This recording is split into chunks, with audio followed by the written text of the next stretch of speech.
review number 80, man. We got DJ Mayo in the building, man. Stick around.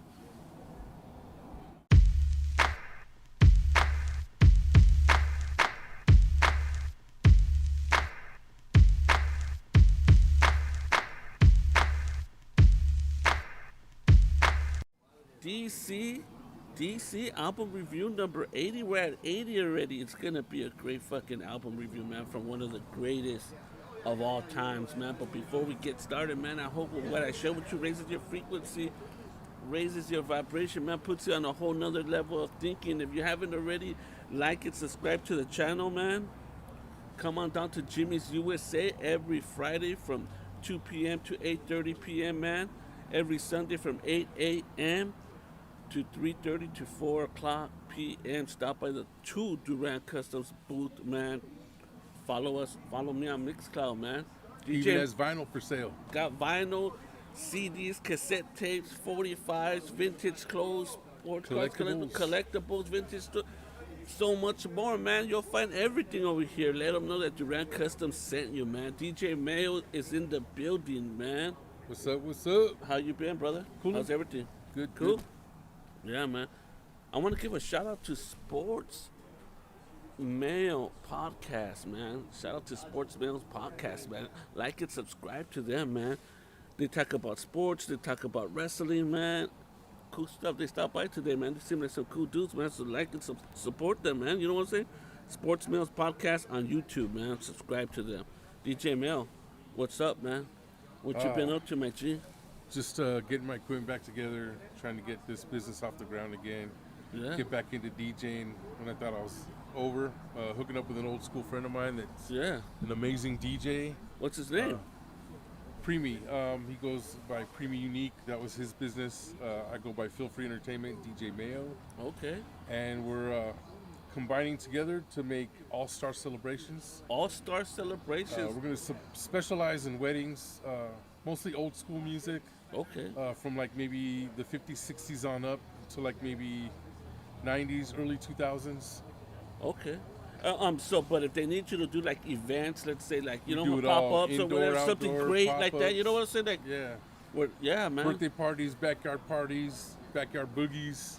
Damn, there you go, brother. Something at a park, any location, indoor, outdoor. I'm saying because, you know, they have to do like a lot of like car shows or events like that where they need, you know what I'm saying, DJ, and you guys are like, I mean, well, especially you, man, if you guys want to check out, there's some mixes up of DJ Mayo on Duran Customz, man, and there's some live stuff there. This guy reminds me of an old school, I mean, he puts it down, dude. When you talk about what a DJ should be, dog. Oh, I appreciate that. Thank you. Dog, I mean, you remind me of a fucking old school mix master, dog. You know what I'm saying? Like, no, yeah. I wish. Honestly, dog, like, I mean, because you have to know the music, dog. You're cutting up the beats in a certain fashion, in a certain way that not a lot of people could do that, bro. A lot of the mixes I do are mostly vinyl because I have a controller, but I'm just not that computer savvy, tech savvy, I guess. Wow, man. So most of the stuff I like to do is vinyl mixing. Yeah. I'm not really much of a battle style DJ. I could do a little cutting and scratching here and there, but I'm mostly more about the music. Usually when I'm DJing at a spot out local or I'm doing gigs, sometimes I won't play the song because you want to try to get as much songs as you can in. Yeah. But when I make my tapes, I try to play almost the song in its entirety. I'll do a cut or a blend. The mix that I have here on this channel of yours, it was just a mix I'd done for myself. It was just songs that I wanted to hear. So it's not really that well thought. Most of all my stuff is just getting a bunch of records together and then doing the mix. Putting them in the crate and then just digging and going, finding out what is and what isn't good. Oh, so go with the next song. You have a pre-selection, or you just have a pre-selection of music together, but not a pre-selection of how I'm going to mix it.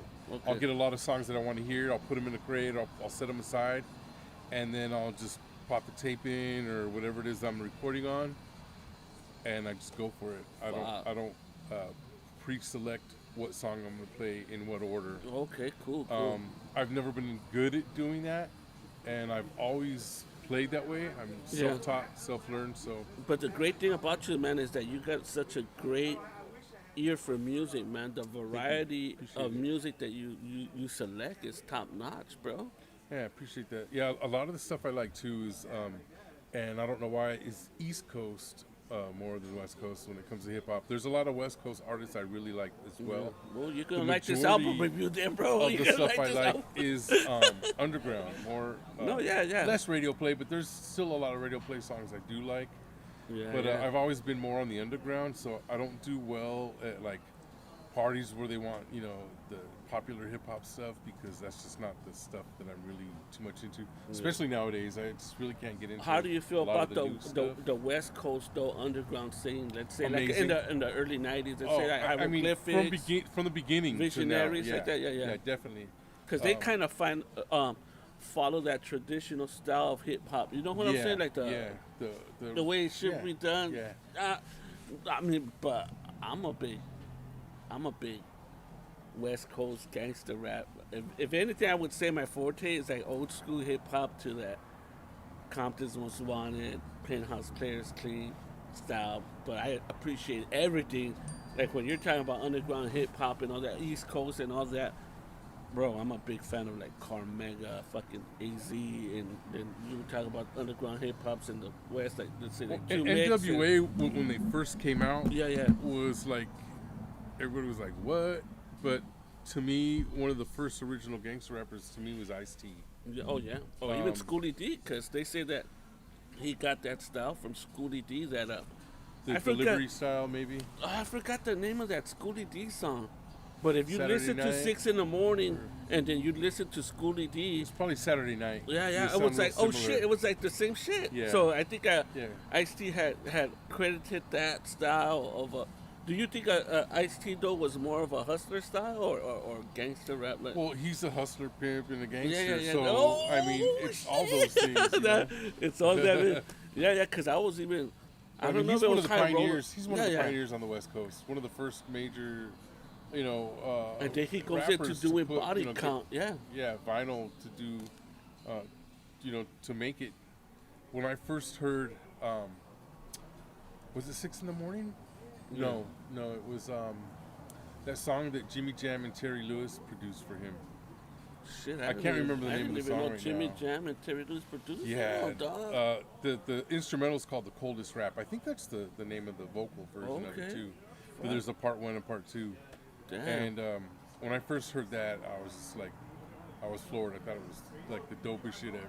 Fuck, yeah. And still, it's a banger today to me. Oh yeah. I like the old school, more simple 4-track recording type stuff.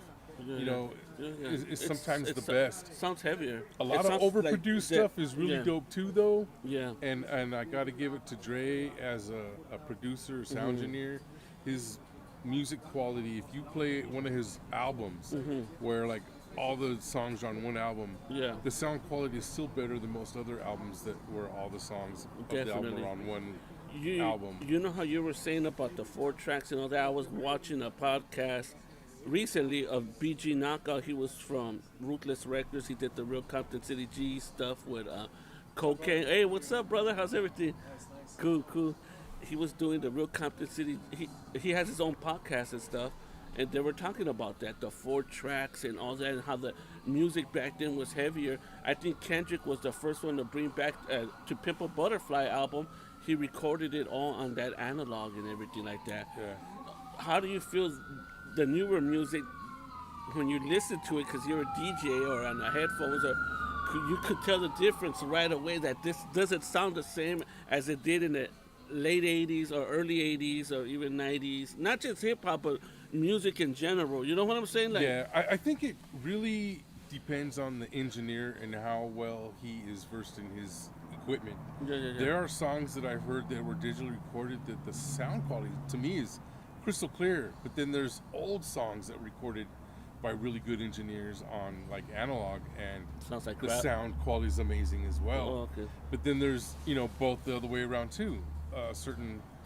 They don't really, I guess, have the knowledge on how to EQ their tracks properly. The sound quality is not there. Yeah. There's a lot of warmth in certain things. When you're talking about warmth, there's more like presence or just a realness in the sound quality of analog. I think that's. But then there's certain things I heard in digital too, where the sound quality sounds really crystal clear and amazing. So to me, there's people. There's audiophiles that they all go analog. Analog's the way to go. Vinyl, tapes, 8 tracks and stuff like that. And if you listen to a lot of 8 tracks too from back in the 60s and stuff, some of the sound quality is amazing on some of them. Oh yeah, definitely. I think that's why some of that music is just timeless. Or the vinyl records, like a lot of people that are coming back to that are real music lovers are first discovering those vinyl records and stuff like that. But bro, like the way I'm saying, like tap into BG Knockout in that conversation where he's having with Cocaine, that's what they go into. He's saying that when they would record on analog or those 4 tracks or whatever it was, you know what I'm saying, that they were using, it would encapsulate everything in the room, that energy, you know what I'm saying, where you could hear, like other shit, you know what I'm saying, just that it's that warmth that you're talking about, that depth, and it would encapsulate all that, where now the music don't have that depth to it, you know what I'm saying, on the digital as per se. I don't know.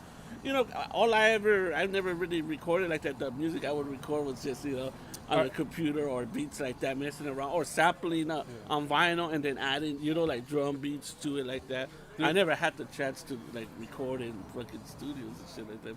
But there's this one guy that was being interviewed. I like all different types of music. I'm not just a hip hop DJ. Yeah, of course. And so I used to listen to this radio show. I guess I'll just put it out there. Christy Lomax. She's since I guess retired from KPFK. It was 90.7. Yes. She had a show called One Track Mind where she'd play like anywhere from like the 70s to like 80s, 90s, like soul, disco, stuff like that. A lot of cool, rare stuff. And then the second hour she'd play house music. Sometimes she'd have other DJ producers on there. And she's interviewing this one guy. Who was Alex Alvarez? I'm not sure. He was a house music DJ. And he said that he kind of started, and was a big fan of hip hop, and that's what got him into producing and whatnot. And there were certain sounds that he preferred, like an old, not so clear quality, kind of a distorted drum beats and stuff like that. So there's some DJs that do it on purpose to get a particular sound or feel that they're looking for to encapsulate something from a particular era. And you want something that's different that nobody else has heard.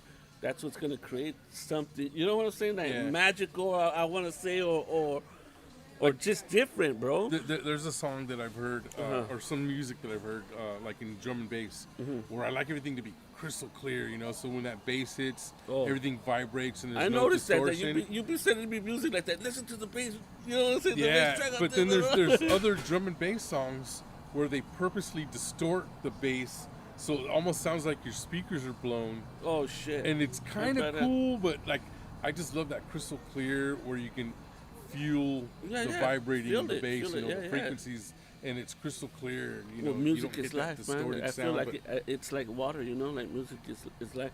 When you mention house music and all that, or do you think that house music even came from electro style music, early electro, or even let's say like Kraftwerk like that style? House or deep house. It's funny you mentioned that because I wanted to throw it in there, bro. I sent the meme out to you. There's this guy they're interviewing from back in the day that was doing house music from I think it was like Detroit or something, and it started out as warehouse music where they'd have the parties in warehouses, and then it just got where they just took the word "ware" off of it. And that's where it came from, house music. That's fucking it was badass, from bro. The warehouse parties that they had back in the day. Dude. Back then they were playing like soul, R&B type stuff, rare stuff, groove and like that. And then as time progressed, they would start mixing in other types of stuff, and then it became more electronica with the soulful vibe. And then of course, then they started deep house, and then trance, and then techno, and drum and bass, grunge, or even not like grunge, but even like Kraftwerk. I don't know why like every DJ, if you listen to or watch the Defiant Ones documentary on Dr. Dre, mentions Kraftwerk. You interviewed Arabian Prince, Kraftwerk, DJ Yella, Kraftwerk, bro. They're all that's their Yeah, well, Planet Rock too. They even yeah. admit the Came from that, right? came from the And they were influence of from Kraftwerk. They were from Germany, bro. You know what I'm saying? Like, Kraftwerk too. As soon as I heard Numbers, I was like, I gotta have that album, and I gotta have every other album that they have to listen to their sound and everything. And I have about maybe 4 albums of theirs, which is probably not even half their collection, but they've been around since I think the 70s or something. Yeah. Maybe even the late 60s. Oh, okay. And I think I was going to say late today. 70s. Yeah. I believe they're still around today. I'm not sure exactly when they first came out, but they've been around for a long time, you know, before even hip hop. Yeah, man. And definitely, they're a really amazing influence on hip hop, I think, and drum and bass and yeah. We're 15 minutes in, man. Let's jump into this album review. Let's do it. Hey, album review number 80, man. It was written the second album from the iconic Nas, dude. A lot of people, I like the scroll. He had the projects in the back. The first one was a picture of him as a kid on it. Yeah. What was your favorite album? Was it this one or the first one, man? Everybody loves the first one. Now, you know, I really, I might have listened to this album once or twice, and I can't really comment much about it because I need to listen to an album sometimes. I won't like an album when I hear it. Oh, yeah. And then I'll go back to it years later, and I'll listen to it, and I'm like, oh my God, I can't believe I skipped over that, or I can't believe I didn't like that when I first heard it. Well, a lot of people. Then I become a real big fan of a particular song or even album. His first album, though, to me was like classic. It was just from track to track. There's not a bad track on the album. It's a banger all the way through. Life's a Bitch with AZ, dude, just fucking blew my fucking mind. Yeah. That book that bought the bottle could have struck the lotto, like fucking shit, dude. You know what I'm saying? Yeah. Just that whole fucking memory lane and all that. But a lot of people, believe it or not, like the second album. Maybe it was a fine tuning of his commercially, you know, If I Rule the World or whatever that he was going into. Yeah. One of my favorite tracks is Take It in Blood, dude. Like, you know what I'm saying? And then the one that Nas is coming with, he finally gets a production by Dr. Dre. But I mean, Take It in Blood, man. I think it was there's quite a few tracks on this. There's an album. There's a song on this album that it's like a part 2 of a song on the first album about New York something. Man, was I it can't the remember. intro? No, believe it's the whole song. Then it has the I Gave You Power. Rumor has it, the Outlaws had mentioned it that because they were fans of Nas. I Gave You Power is him being a gun. That Tupac, they showed it to Tupac. Tupac heard it and made Me and My Girlfriend, because Me and My Girlfriend's about a gun and shit. You know what I'm saying? Yeah. So that, but Take It in Blood is another song like that where it's supposed to be he's the gun and the gun is talking and stuff like that. That was a dope one. Yeah, I think Affirmative Action, man. If I Rule the World featuring Lauryn Hill, man. El Boogie. Basically one of the best female MCs of all time, man. You know what I'm saying? Yeah. I think this kind of was in line with was coming with that mafioso style type of hip hop that they were portraying in the East Coast. Let's say with Jay-Z's Reasonable Doubt, them. You know what I'm saying? Like Biggie portraying kind of like that mafioso style. Shout outs. Let's see. If I Rule the World was a hit, I think this was actually his one where he finally goes platinum, because I don't think the first album did. I don't know. What was the name of the first album again? Stillmatic. Illmatic, there you go. Illmatic to Stillmatic. Stillmatic was bad too, dude. Yeah. Is that the part? Is this the second album here? This is the second album right here. Yeah. Yeah, and it's weird for me because I'm such a big hip hop fan. Yeah. But if you go into particular artists and artists that I may love, I'm not so much of a fan that like I know every track or production and stuff like that. But like when there's a song that hits me, it hits me, and I'm just like, you know, and so like right now I can't remember the name of the song on the first album. That's like my favorite song on that album. Yeah. That coincides with the song. I don't know if it's this album or the other album, or has it like. Pictures of Nostradamus? Egypt. Oh, okay. Is that Nostradamus? Well, this is I. It was written I Am and then Nostradamus. No, it was the one before that. It was probably the I Am. Yeah, That I think has it was on the I Am. pharaoh on there. Yeah, yeah. Yeah, Egyptian yeah, it's pharaoh. that one I think it is, and it has a song from the first album that goes, and he just switches up the same sample, and it's such a I banger, think that's- man. Those two songs I like to play back to back. Oh yeah, yeah. because- Hey, bro. Oh, Nas, man. you can for me, you can never go wrong with the Nas album. He's just that type of a fucking MC. For me, this album you could put it on and play it all the way through. I revisited it not too long ago because this is a take two for me where I was having audio difficulties with this review. You know what I'm saying? So I mean, I played it all the way through. I was like, "Fuck, dude, this shit is a banger." "Take It in Blood" for me is one of the classics. I think he's kind of known for his intros too. You know what I'm saying? Yeah. Especially on the Stillmatic one that he released in, I believe, early 2000s that had that Nas and Jay-Z beefs. You know what I'm saying? But yeah, man, classic album for me. You can't never go wrong with it. Of course, he has features on there with AZ also again. But that Life's a Bitch, I don't know, man. Both of Illmatic and this one, man, it was written. Fuck, man. Yeah, I don't know, man. But this one didn't let me down, dog. You know what I'm saying? Yeah. Didn't let me down. It was a classic too, man. Because I am not familiar with his other albums, I'm familiar with a lot of his music from the albums, but I haven't listened to him all the way through. And it's like that. There's artists that I have that are some of my favorite artists. He's one of my favorite artists.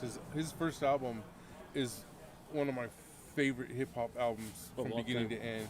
NWA has a couple of those. Yeah. There's albums from artists that you would think that I wouldn't even like that I like. You know. Yeah. Cool, man. Yeah, man. Definitely, man. This was a classic, dude. What does he rank Nas as one of the all-time greats in your top? His top, delivery's top dope. 10. Oh, he's definitely probably top 10. Yeah. Yeah. Just his delivery Who's your number alone. one? It's hard to say. Like, one of my favorite top rappers is KRS-One, only because Over he Rakim? doesn't. He can flip his styles. He can flip his deliveries, the speed. He just doesn't sound the same on every album. Like, Tupac is a great rapper. I mean, they have classes of him in universities. Hold on, bro. Hold on.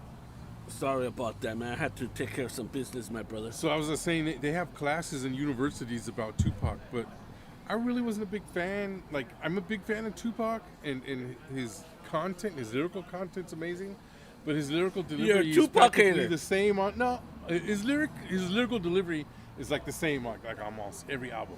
But like if you listen to KRS-One, he can flip it up, man. He does like a reggae Rasta style. He could rap fast. He could rap slow. Yeah. You know, well, and he's then one of his- the greats, his dog. He's a pioneer, subject KRS-One. matters. But in defense of Tupac, he brought out that emotion and that aggressive style.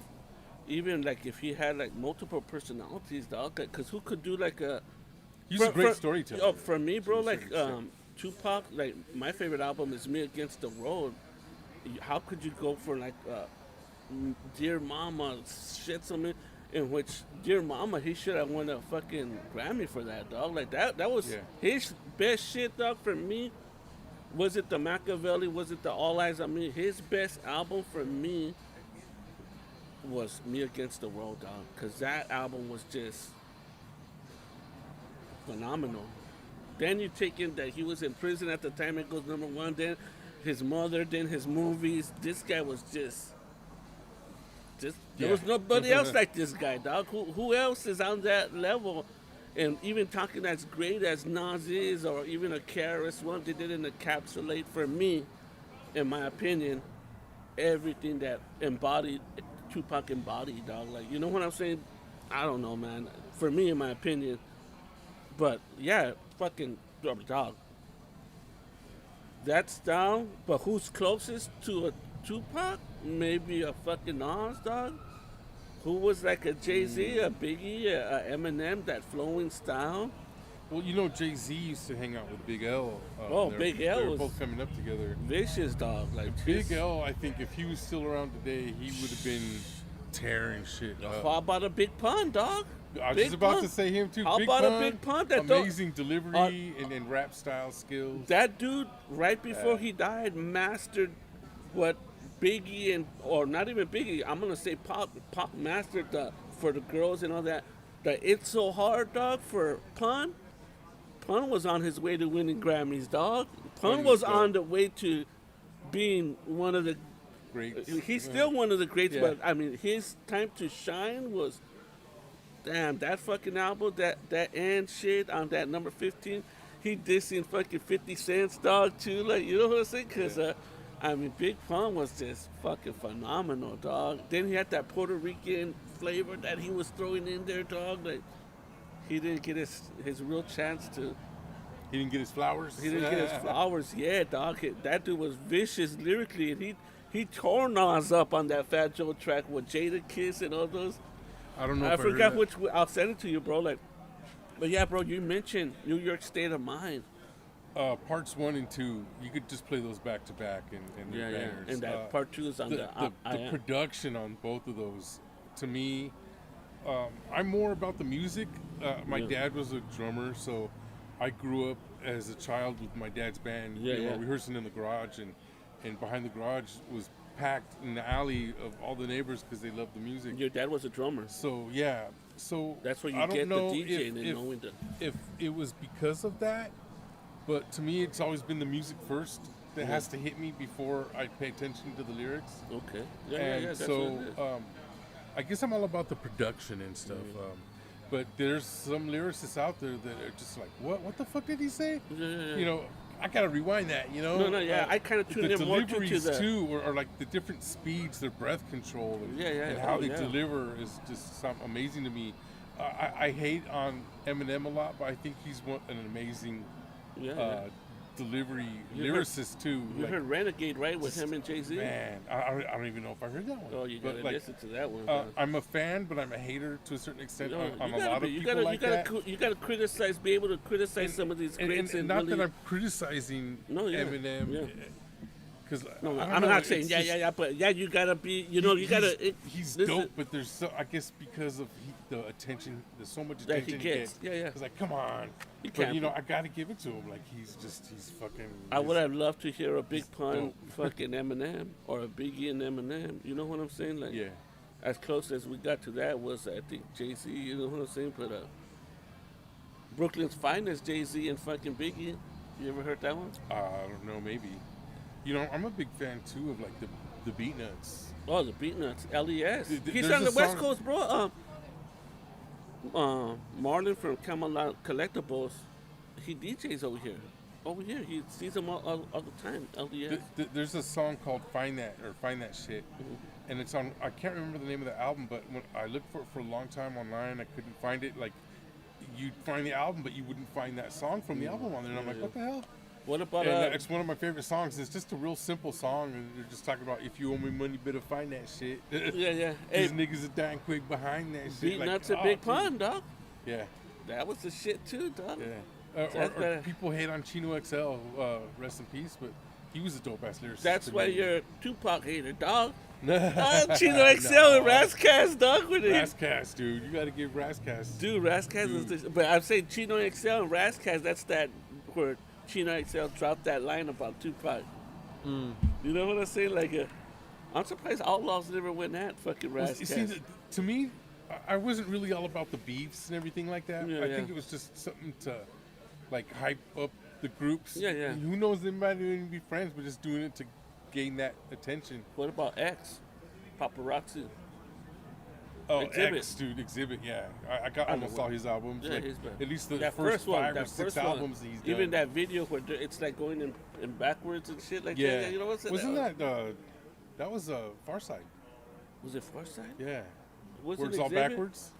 Where they're walking backwards and everything like that? Or is it he's walking and all kinds of shit's happening in the background? Like, you know what I say? Like cars, explosions like and shit like that. I want to say it was early. I'm not sure. I remember a video like that. Yeah, man. DC album review number 80, dude. DJ Mayo's in the building. Tell us again the name of your business, bro, and where they could find it at. Is it on allstarcelebrations.com? Mobile DJ services for any event or occasion. Right? GoDaddy? No, I don't know who. It's we're on Yelp. On Yelp too. But if you just go straight to the site, it's allstarcelebrations.com. Awesome, man. We specialize in older music. Awesome. disco, funk, soul, R&B, oldies, a little bit of house, maybe some hip hop.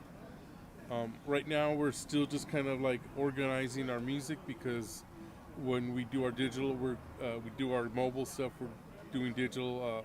I have a huge vinyl collection, but I'm just too old to be carrying all that weight and It's all too those much, records. bro. Yeah, even me bringing fucking records here. We're digital. My partner, he lost all his music, so he's re-downloading it, which is going to take several days or possibly weeks. Yeah. And then I'm in the process of collabing with a few other guys that I know that are selling flash drives, and I got to organize my. You got to do some flash drives so we could have some here, man, ready to go. You know. Yeah, I had some flash drives I was trying to work on, and I handed a few out the last time I was here. I just give them away. It doesn't make sense to me to try to sell them. Yeah. But the flash drives I have, give them to me. I'll still I don't know if they were accepting the music properly or so. I don't know. I'm like I said, I'm not computer savvy. Yeah, so. That's tough, man. This computer shit, like the way we were talking about earlier. Put them on CDs. If anybody's out there is interested in CDs, contact my boy here. He'll get a hold of me. We'll have some printed up, and then we'll have them for and you can come down here to the spot, check all the stuff out. If you're a collectible, there's a whole room full of collectibles. Definitely, brother. Definitely a spot to come down to. And check out Nas. Any album, you're not going to be disappointed. I think he's still putting out shit, dog. Magic album, and he's doing with Hit Boy and King's Disease and all that. But he's had great. AllStarCelebrations.com, DJ Mayo. Check out Sports Mail podcast on YouTube. It was a great show, man. Thank you for stopping by, brother. My pleasure. Thank you. Thank you, man. I appreciate you, man. Peace, love, and light. We're out of here, man. Peace. 5,000.